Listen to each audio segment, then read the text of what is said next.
नमस्कार, विभा किचनमध्ये तुमचं स्वागत आहे। नवरात्री उत्सवासाठी आपण प्रसादीसाठी बनवणार आहोत आज पंचखाजा। याला कोकणात खिरापतही बोलतात। त्यासाठी आपल्याला लागणार आहेत हे जोंधळ्याचे लाहे।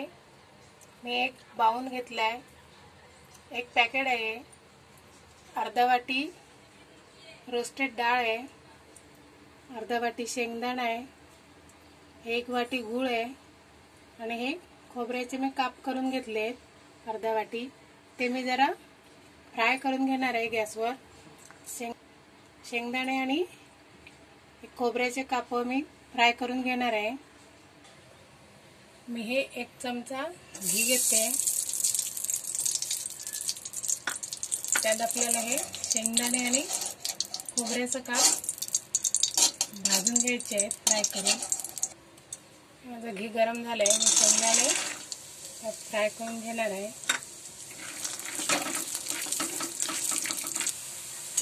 हे आता माझे शेंगदाणे फ्राय झाले आहेत, मी आता हे काढून घेते। त्यातच मी एक खोबऱ्याचे काप, आपल्याला ह्याचा कलर एकदम चेंज नाही करायचा आहे, 2 मिनिटांसाठी फक्त फ्राय करायचं आहे। हे माझे भाजून झाले आहेत, मी आता हे काढून घेते। त्यातच आपल्याला हे डाळ फ्राय करायची आहे। याचाही आपल्याला कलर बदलू नाही द्यायचा आहे, अगदी 2 मिनिटं फिरवून घ्यायची आहे। माझी डाळ ही भाजून झालेली आहे, मी ती काढून घेते। लाहे मी गरम करून घेते, ते गरम नाही केले तरी चालेल, फक्त 2 मिनिटं जरा हे गरम करून घ्यायचे आहे। आता आपल्याला ह्या गुळाचा पाक बनवायचा आहे। मी त्यासाठी हे 1 चमचा घी टाकले,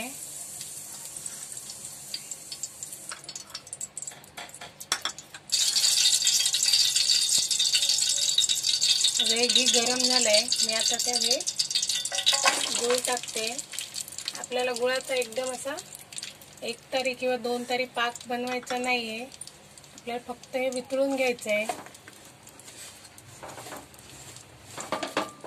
हे बघा, हे आपलं गूळ एकदम वितळून तयार आहे। आता आपण त्यात हे लाहे टाकायचे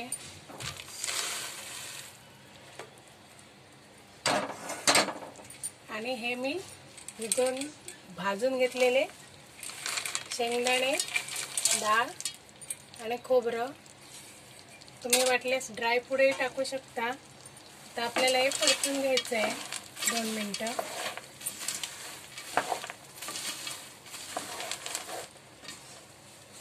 हे बघा, आपलं पंचखाद्य तयार आहे। मी गॅस बंद करते। हे बघा, मस्त अगदी गूळ पूर्ण लाह्यांना लागलंय, असं व्यवस्थित मी ढवळून घेतलंय। ही बघा, आपली नवरात्र स्पेशल डिश तयार आहे। कोकणात नवरात्रीला 4थ्या-5व्या दिवशी सरस्वती पूजन असतं, त्यामुळे ही डिश हमखास बनवली जाते प्रसादी म्हणून।